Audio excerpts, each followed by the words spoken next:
Alright, how we doing? Alright, everybody good? Even if you've only seen her the once, you won't forget Betty Stogs in a hurry. She cycled 200 miles in full bloomers, jumped 10,000 feet out of a plane over Perranporth and led many a parade during Falmouth's summer season. But the man under the makeup, Fred Thomas, may be less familiar. It's just like being in a giant pantomime. When the audience is having fun and they're happy, they tend to part with their money, and people seem to love having Betty around. And they certainly do give, because Fred has raised £400,000 since becoming Cornwall's charity maid 14 years ago. We're all down here to support Betty and the Oggy Men, and she's here to raise money for the RNLA, and she, as you can see, is doing the most incredible job. What is it about her that could just like rouse the crowd like this? I think it's her personality. She's so... There you go. A bit raunchy when she starts singing, but my goodness, fundraising, it'd be beyond belief the amount she's raised over the years. She's a fantastic role model. Well, she's just become an icon for Cornwall. Started off with Skinners, obviously. She leads a marine band.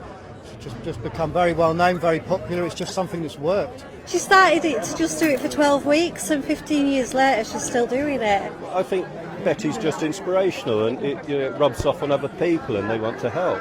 Now, Betty Stogs is a Cornish folklore character, originally made popular after Skinner's Brewery named one of their pints after her. But Fred has never been paid a penny to be Betty, and despite making national news raising money for many causes, including the RNLI, his dedication has always been to Children's Hospice South West. He is out day and night fundraising. He comes in, he's raised another £500 from a bucket collection, or he raises £2,000 or £3,000 from another event he puts on. To say this man is relentless is an understatement.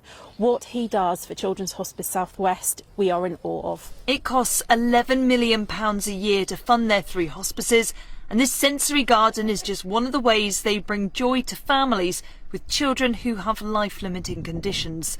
Fred says it's a charity close to his heart. Matt, my nephew, at the age of 6 weeks, was given basically hours to live, and this hospice then hadn't been built. I thought that would be a golden opportunity to help those families spend a bit more quality time. That's why I do Betty Stogs, because it's very close to my heart, and if I can help any family to spend their precious time with their loved ones, that's why I do what I do.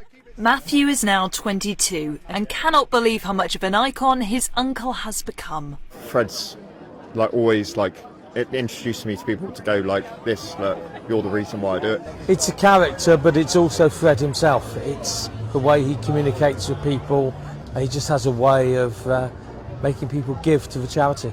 Cornwall is lucky and fortunate to have a man who is so humble and so generous with his time and effort.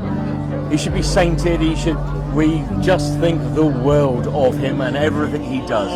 Well, even the dogs of Cornwall can't wait to meet her, and the sea shanties about her many ways are still being sung. But Betty's status as a legend lives on through Fred's sheer determination to bring a smile to punters' faces, but more importantly, precious time to families who may not have long with their loved ones.